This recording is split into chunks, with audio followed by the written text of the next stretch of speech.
एक दफ़ा का जिक्र है।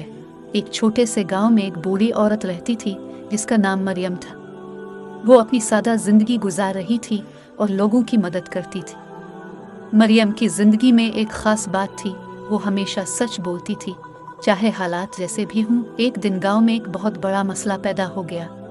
गांव के लोगों में से एक नौजवान लड़का इमरान पर चोरी का इल्ज़ाम लगा था। सब गांव वाले इस पर शक कर रहे थे क्योंकि वो इसी दिन चोर के मकाम पर दिखाई दिया था। इमरान ने अपनी सफाई में कहा कि वो बेगुनाह है, लेकिन किसी ने भी उसकी बात नहीं सुनी। मरियम, जो हमेशा सच के साथ खड़ी रहती थी, इमरान की मदद करने का फैसला किया। उसने गांव के बुजुर्गों से कहा, अगर तुम लोग इमरान पर यह इल्ज़ाम लग तो तुम्हें इसकी हकीकत जाननी चाहिए।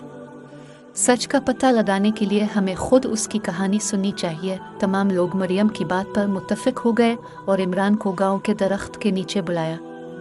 मरियम ने इससे पूछा, तुमने कहा था कि तुम बेगुनाह हो, क्या तुम सच कह रहे हो?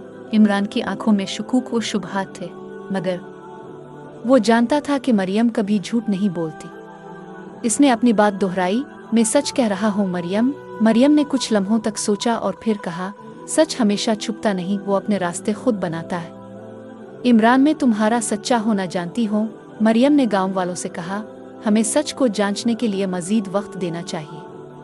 वो जो शकुहे में डूबे हुए हैं, उन्हें सच का सामना करना हो। कुछ दिनों बाद गांव के एक कोने में एक छोटा सा राज सामने आया और ये साबित हो गया कि चोरी का इल्ज़ाम गलत था। दरअसल चोर किसी और जगह से आया था और इमरान बेगुनाह था।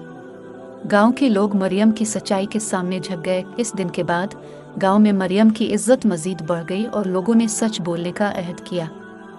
मरियम ने सबको ये सिखाया कि सच हमेशा कामयाब होता है और अगर तुम सच के साथ चलते हो तो आखिरकार तुम्हारी सच्चाई सब पर आश्कार हो जाती है।